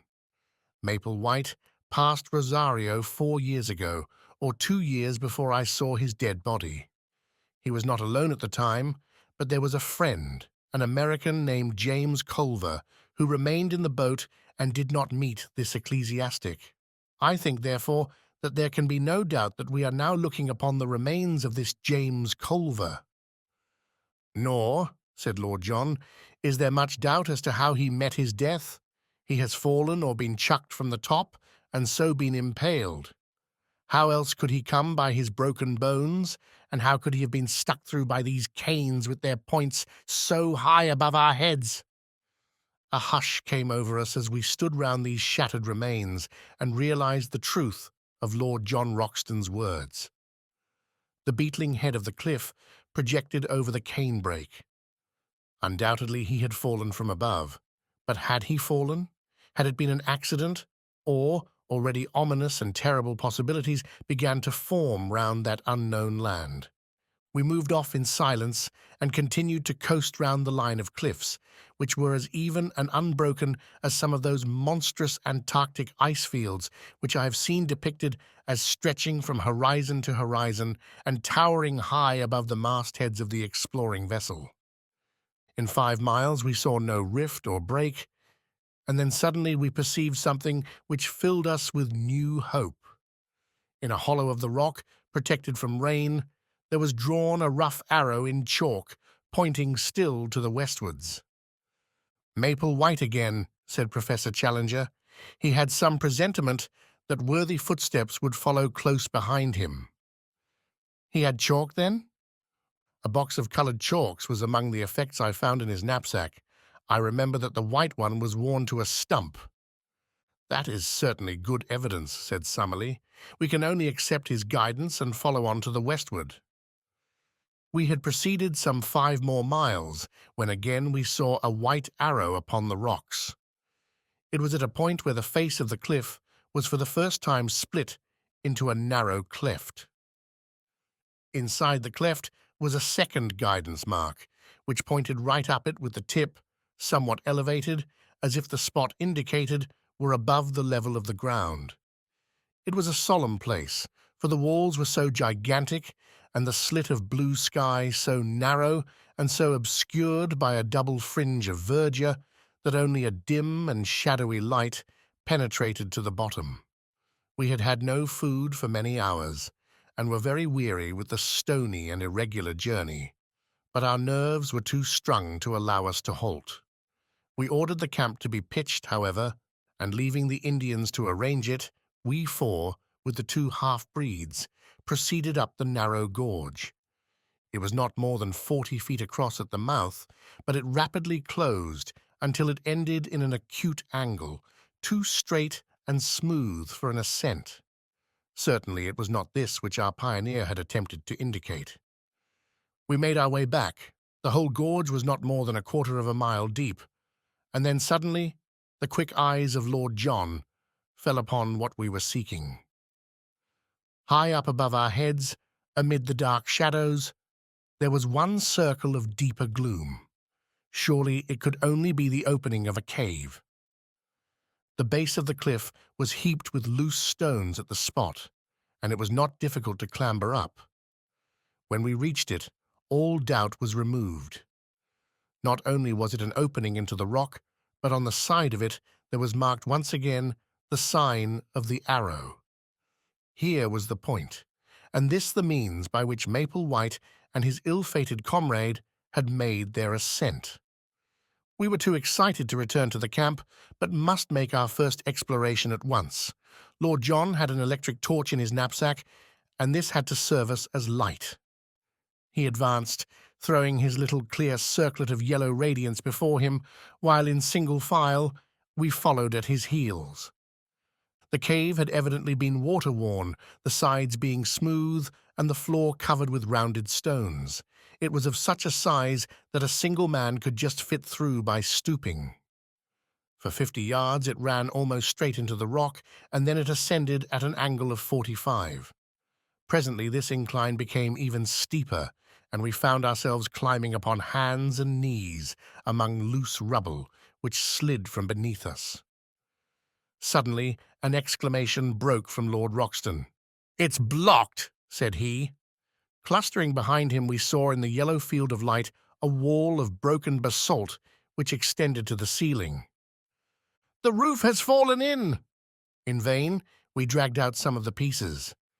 The only effect was that the larger ones became detached and threatened to roll down the gradient and crush us. It was evident that the obstacle was far beyond any efforts which we could make to remove it. The road by which Maple White had ascended was no longer available. Too much cast down to speak, we stumbled down the dark tunnel and made our way back to the camp. One incident occurred, however, before we left the gorge, which is of importance in view of what came afterwards. We had gathered in a little group at the bottom of the chasm, some 40 feet beneath the mouth of the cave, when a huge rock rolled suddenly downwards and shot past us with tremendous force. It was the narrowest escape for one or all of us. We could not ourselves see whence the rock had come, but our half-breed servants, who were still at the opening of the cave, said that it had flown past them and must therefore have fallen from the summit. Looking upwards, we could see no sign of movement above us amidst the green jungle which topped the cliff. There could be little doubt, however, that the stone was aimed at us, so the incident surely pointed to humanity and malevolent humanity upon the plateau. We withdrew hurriedly from the chasm, our minds full of this new development and its bearing upon our plans. The situation was difficult enough before, but if the obstructions of nature were increased by the deliberate opposition of man, then our case was indeed a hopeless one. And yet, as we looked up at that beautiful fringe of verdure only a few hundreds of feet above our heads, there was not one of us who could conceive the idea of returning to London until we had explored it to its depths. On discussing the situation, we determined that our best course was to continue to coast round the plateau in the hope of finding some other means of reaching the top. The line of cliffs, which had decreased considerably in height, had already begun to trend from west to north, and if we could take this as representing the arc of a circle, the whole circumference could not be very great. At the worst, then, we should be back in a few days at our starting point. We made a march that day which totaled some 22 miles, without any change in our prospects. I may mention that our aneroid shows us that in the continual incline which we have ascended since we abandoned our canoes, we have risen to no less than 3,000 feet above sea level. Hence, there is a considerable change both in the temperature and in the vegetation. We have shaken off some of that horrible insect life which is the bane of tropical travel. A few palms still survive, and many tree ferns, but the Amazonian trees have been all left behind. It was pleasant to see the convolvulus, the passion flower, and the begonia all reminding me of home, here among these inhospitable rocks. There was a red begonia, just the same colour as one that is kept in a pot in the window of a certain villa in Streatham. But I am drifting into private reminiscence. That night, I am still speaking of the first day of our circumnavigation of the plateau, a great experience awaited us, and one which forever set at rest any doubt which we could have had as to the wonders so near us. You will realize as you read it, my dear Mr. McArdle, and possibly for the first time, that the paper has not sent me on a wild goose chase, and that there is inconceivably fine copy waiting for the world whenever we have the professor's leave to make use of it. I shall not dare to publish these articles unless I can bring back my proofs to England, or I shall be hailed as the journalistic Munchausen of all time. I have no doubt that you feel the same way yourself, and that you would not care to stake the whole credit of the Gazette upon this adventure until we can meet the chorus of criticism and skepticism which such articles must, of necessity, elicit. So this wonderful incident, which would make such a headline for the old paper, must still wait its turn in the editorial drawer. And yet it was all over in a flash, and there was no sequel to it, save in our own convictions. What occurred was this. Lord John had shot an ajouti, which is a small, pig-like animal, and half of it having been given to the Indians, we were cooking the other half upon our fire. There is a chill in the air after dark, and we had all drawn close to the blaze. The night was moonless, but there were some stars, and one could see for a little distance across the plain. Well, suddenly, out of the darkness, out of the night, there swooped something with a swish like an aeroplane. The whole group of us were covered for an instant by a canopy of leathery wings, and I had a momentary vision of a long, snake-like neck, a fierce, red, greedy eye, and a great snapping beak filled, to my amazement, with little gleaming teeth. The next instant it was gone, and so was our dinner. A huge black shadow, 20 feet across, skimmed up into the air. For an instant the monster wings blotted out the stars, and then it vanished over the brow of the cliff above us. We all sat in amazed silence round the fire, like the heroes of Virgil when the harpies came down upon them. It was Summerlee who was the first to speak. "Professor Challenger," said he in a solemn voice which quavered with emotion, "I owe you an apology. Sir, I am very much in the wrong, and I beg that you will forget what is past." It was handsomely said, and the two men for the first time shook hands. So much we have gained by this clear vision of our first pterodactyl. It was worth a stolen supper to bring two such men together. But if prehistoric life existed upon the plateau, it was not superabundant, for we had no further glimpse of it during the next 3 days. During this time we traversed a barren and forbidding country which alternated between stony desert and desolate marshes full of many wildfowl upon the north and east of the cliffs. From that direction the place is really inaccessible, and, were it not for a hardish ledge which runs at the very base of the precipice, we should have had to turn back. Many times we were up to our waists in the slime and blubber of an old semi-tropical swamp. To make matters worse, the place seemed to be a favorite breeding place of the Jaracaca snake, the most venomous and aggressive in South America. Again and again these horrible creatures came writhing and springing towards us across the surface of this putrid bog, and it was only by keeping our shotguns forever ready that we could feel safe from them. One funnel-shaped depression in the morass, of a livid green in color from some lichen which festered in it, will always remain as a nightmare memory in my mind. It seems to have been a special nest of these vermins, and the slopes were alive with them, all writhing in our direction, for it is a peculiarity of the Jarakaka that he will always attack man at first sight. There were too many for us to shoot, so we fairly took to our heels and ran until we were exhausted. I shall always remember as we looked back how far behind we could see the heads and necks of our horrible pursuers rising and falling amid the reeds. Jarakaka Swamp, we named it in the map which we are constructing. The cliffs upon the farther side had lost their ruddy tint, being chocolate brown in color. The vegetation was more scattered along the top of them, and they had sunk to 300 or 400 feet in height, but in no place did we find any point where they could be ascended. If anything, they were more impossible than at the first point where we had met them. Their absolute steepness is indicated in the photograph which I took over the stony desert. "Surely," said I, as we discussed the situation, "the rain must find its way down somehow.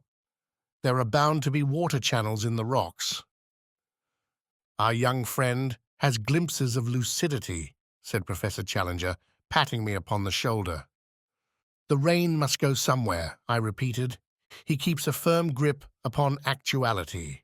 The only drawback is that we have conclusively proved by ocular demonstration that there are no water channels down the rocks." "Where, then, does it go?" I persisted.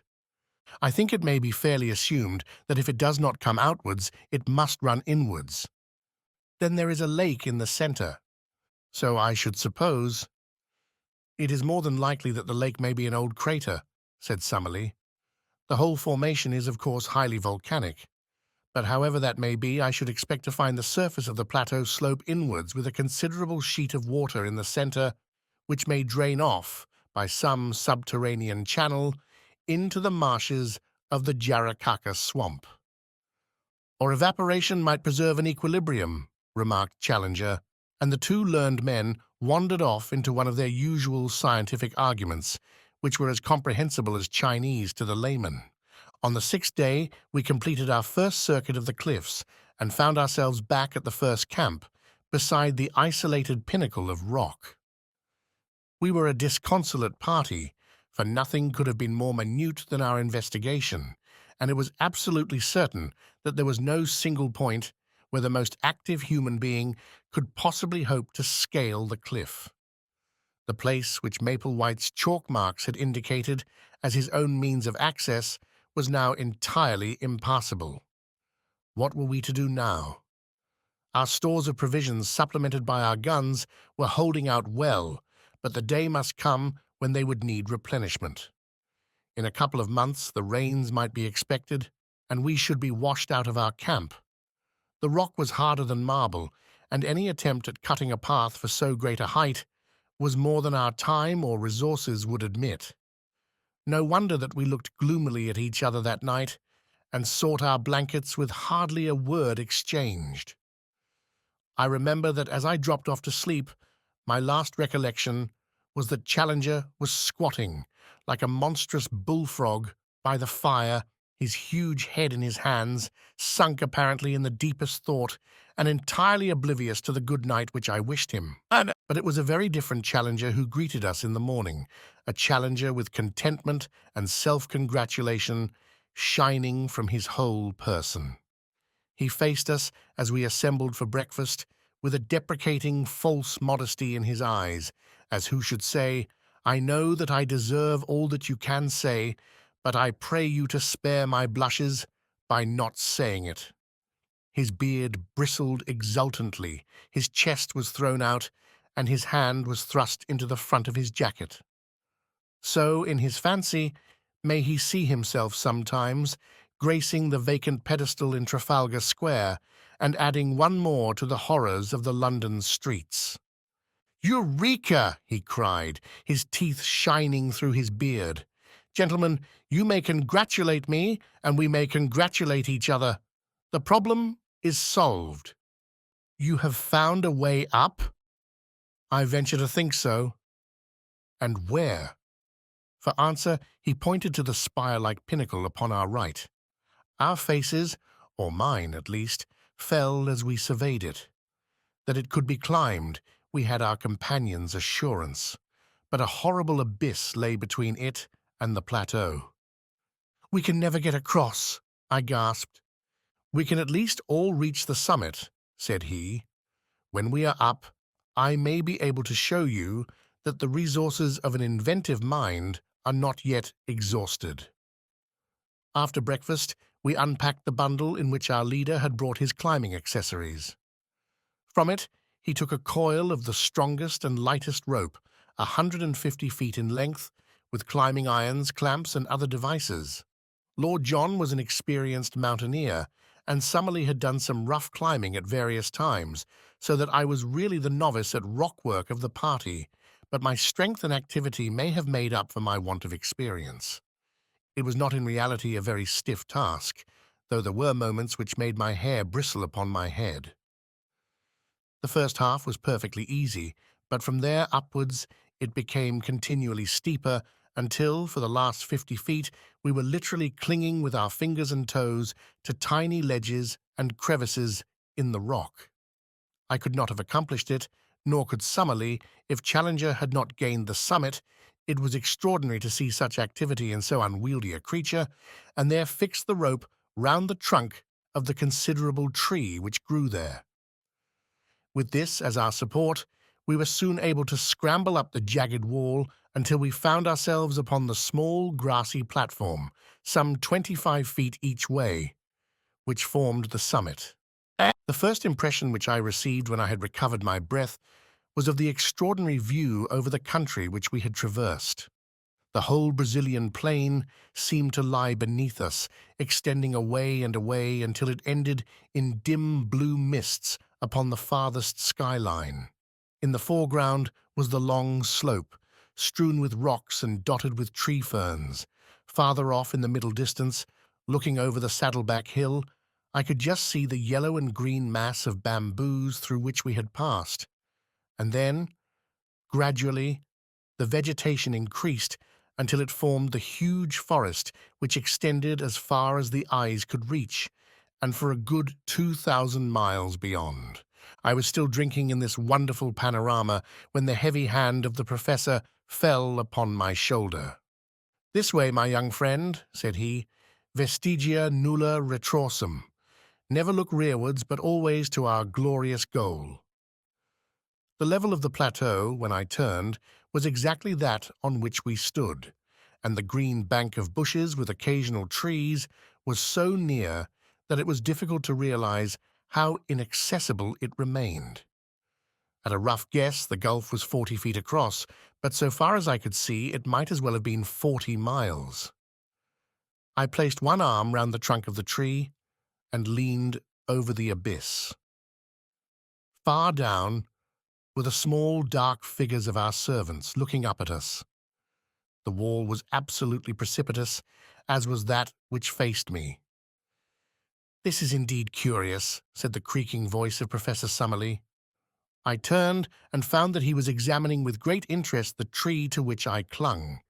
That smooth bark and those small ribbed leaves seemed familiar to my eyes. "Why," I cried, "it's a beech!"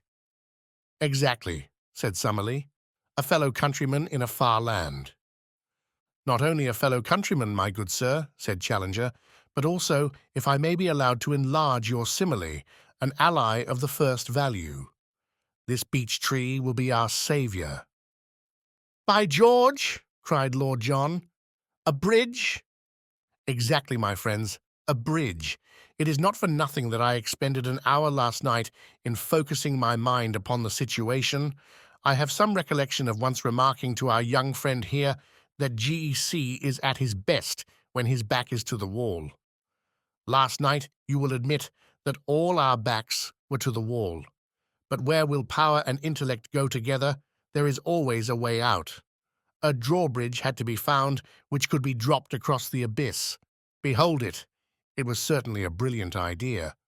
The tree was a good 60 feet in height, and if it only fell the right way, it would easily cross the chasm.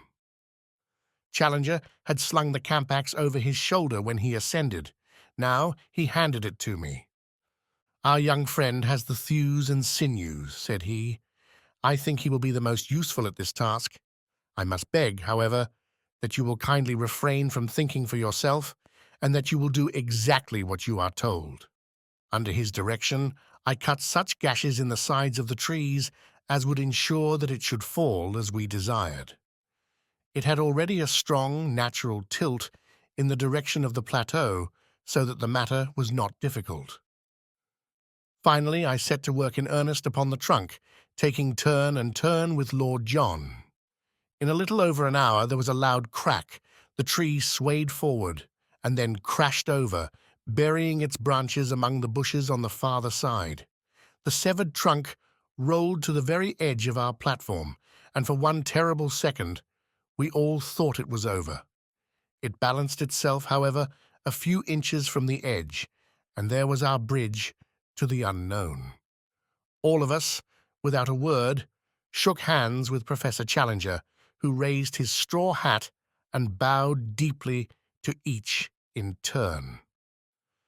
"I claim the honor," said he, "to be the first to cross to the unknown land, a fitting subject, no doubt, for some future historical painting." He had approached the bridge when Lord John laid his hand upon his coat. "My dear chap," said he, "I really cannot allow it." "Cannot allow it, sir?" The head went back and the beard forward. "When it's a matter of science, don't you know, I follow your lead because you are by way of being a man of science. But it's up to you to follow me when you come into my department." "Your department, sir?" "We all have our professions, and soldiering is mine. We are, according to my ideas, invading a new country which may or may not be chock full of enemies of sorts. To barge blindly into it for want of a little common sense and patience isn't my notion of management." The remonstrance was too reasonable to be disregarded. Challenger tossed his head and shrugged his heavy shoulders. "Well, sir, what do you propose?" "For all I know, there may be a tribe of cannibals waiting for lunchtime among those very bushes," said Lord John, looking across the bridge. "It's better to learn wisdom before you get into a cooking pot, so we will content ourselves with hoping that there is no trouble waiting for us, and at the same time we will act as if there were.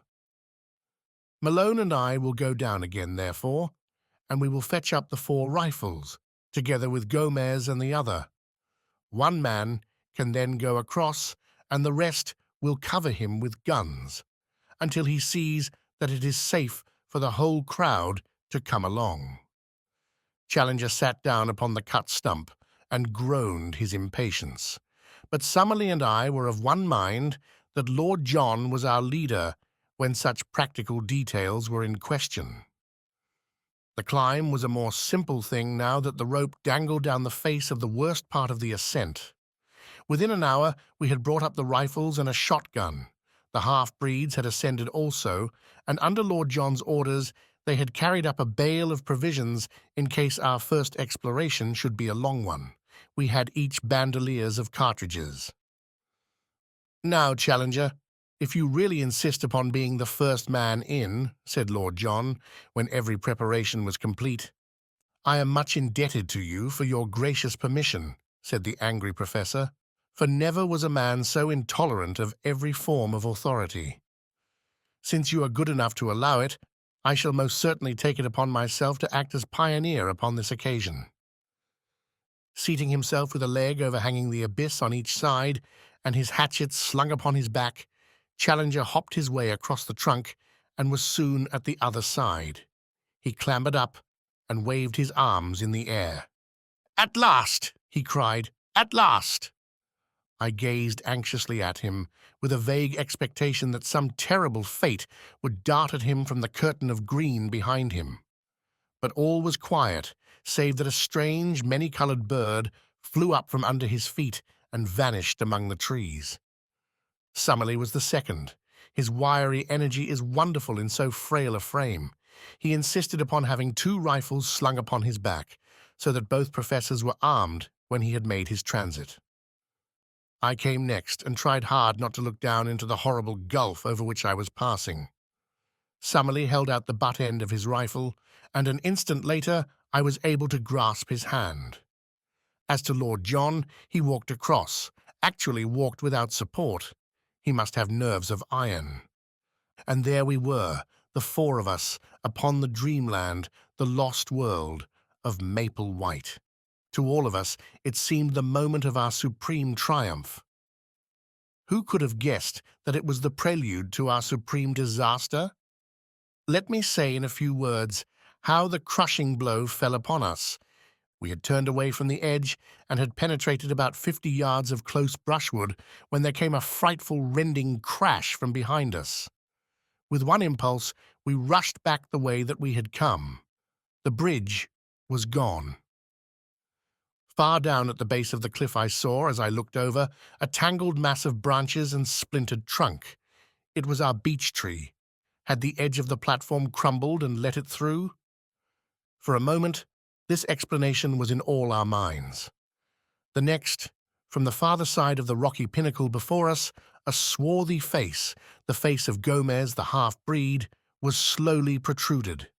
Yes, it was Gomez, but no longer the Gomez of the demure smile and the mask-like expression. Here was a face with flashing eyes and distorted features, a face convulsed with hatred and with the mad joy of gratified revenge. "Lord Roxton," he shouted. "Lord John Roxton." "Well," said our companion, "here I am." A shriek of laughter came across the abyss. "Yes, there you are, you English dog, and there you will remain. I have waited, and now has come my chance. You found it hard to get up. You will find it harder to get down. You cursed fools, you're trapped, every one of you." We were too astounded to speak. We could only stand there staring in amazement. A great broken bough upon the grass showed whence he had gained his leverage to tilt over our bridge. The face had vanished, but presently it was up again, more frantic than before. "We nearly killed you with a stone at the cave," he cried. "But this is better. It is slower and more terrible. Your bones will whiten up there, and none will know where you lie or come to cover them. As you lie dying, think of Lopez, whom you shot 5 years ago on the Putumayo River. I am his brother, and come what will I will die happy now, for his memory has been avenged." A furious hand was shaken at us, and then all was quiet. Had the half-breed simply wrought his vengeance and then escaped, all might have been well with him. It was that foolish, irresistible Latin impulse to be dramatic which brought his own downfall. Roxton, the man who had earned himself the name of the Flail of the Lord through 3 countries, was not one who could be safely taunted. The half-breed was descending on the farther side of the pinnacle, but before he could reach the ground, Lord John had run along the edge of the plateau and gained a point from which he could see his man. There was a single crack of his rifle, and though we saw nothing, we heard the scream and then the distant thud of the falling body. Roxton came back to us with a face of granite. "I have been a blind simpleton," said he bitterly. "It's my folly that has brought you all into this trouble. I should have remembered that these people have long memories for blood feuds and have been more upon my guard. What about the other one?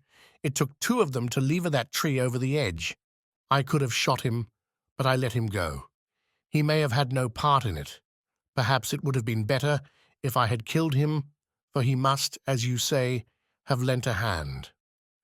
Now that we had the clue to his action, each of us could cast back and remember some sinister act upon the part of the half-breed, his constant desire to know our plans, his arrest outside our tent when he was overhearing them, the furtive looks of hatred which from time to time one or other of us had surprised. We were still discussing it. endeavoring to adjust our minds to these new conditions when a singular scene in the plain below arrested our attention. A man in white clothes, who could only be the surviving half-breed, was running as one does run when death is the pacemaker. Behind him, only a few yards in his rear, bounded the huge ebony figure of Zambo, our devoted Negro. Even as we looked, he sprang upon the back of the fugitive and flung his arms round his neck. They rolled on the ground together. An instant afterwards, Zambo rose, looked at the prostrate man, and then, waving his hand joyously to us, came running in our direction. The white figure lay motionless in the middle of the great plain. Our two traitors had been destroyed, but the mischief that they had done lived after them. By no possible means could we get back to the pinnacle. We had been natives of the world. Now we were natives of the plateau. The two things were separate and apart. There was the plain which led to the canoes. Yonder, beyond the violet, hazy horizon, was the stream which led back to civilization. But the link between was missing. No human ingenuity could suggest a means of bridging the chasm which yawned between ourselves and our past lives. One instant had altered the whole conditions of our existence. It was at such a moment that I learned the stuff of which my three comrades were composed. They were grave, it is true, and thoughtful, but of an invincible serenity. For the moment, we could only sit among the bushes in patience and wait the coming of Zambo. Presently, his honest black face topped the rocks, and his Herculean figure emerged upon the top of the pinnacle. "What I do now?" he cried. "You tell me and I do it." It was a question which it was easier to ask than to answer. One thing only was clear. He was our one trusty link with the outside world. On no account must he leave us. "No, no," he cried. "I not leave you. Whatever come, you always find me here, but no able to keep Indians. Already they say too much Kurupuri live on this place, and they go home. Now you leave them me, no able to keep them." It was a fact that our Indians had shown in many ways of late that they were weary of their journey and anxious to return. We realized that Zambo spoke the truth, and that it would be impossible for him to keep them. "Make them wait till tomorrow, Zambo," I shouted. "Then I can send letter back by them." "Very good, sir. I promise they wait till tomorrow," said the Negro. "But what I do for you now—" There was plenty for him to do, and admirably the faithful fellow did it. First of all, under our directions, he undid the rope from the tree stump and threw one end of it across to us. It was not thicker than a clothesline, but it was of great strength, and though we could not make a bridge of it, we might well find it invaluable if we had any climbing to do. He then fastened his end of the rope to the package of supplies which had been carried up, and we were able to drag it across. This gave us the means of life for at least a week, even if we found nothing else. Finally, he descended and carried up 2 other packets of mixed goods, a box of ammunition, and a number of other things, all of which we got across by throwing our rope to him and hauling it back. It was evening when he at last climbed down, with a final assurance that he would keep the Indians till next morning. And so it is that I have spent nearly the whole of this, our first night upon the plateau, writing up our experiences by the light of a single candle lantern. We supped and camped at the very edge of the cliff, quenching our thirst with 2 bottles of Apollinaris, which were in one of the cases. It is vital to us to find water, but I think even Lord John himself had had adventures enough for one day, and none of us felt inclined to make the first push into the unknown. We forbore to light a fire or to make any unnecessary sound. Tomorrow, or today rather, for it is already dawn as I write, we shall make our first venture into this strange land. When I shall be able to write again, or if I ever shall write again, I know not. Meanwhile, I can see that the Indians are still in their place, and I am sure that the faithful Zambo will be here presently to get my letter. I only trust that it will come to hand. P.S. The more I think, the more desperate does our position seem. I see no possible hope of our return. If there were a high tree near the edge of the plateau, we might drop a return bridge across, but there is none within 50 yards. Our united strength could not carry a trunk which would serve our purpose. The rope, of course, is far too short that we could descend by it. No, our position is hopeless, hopeless.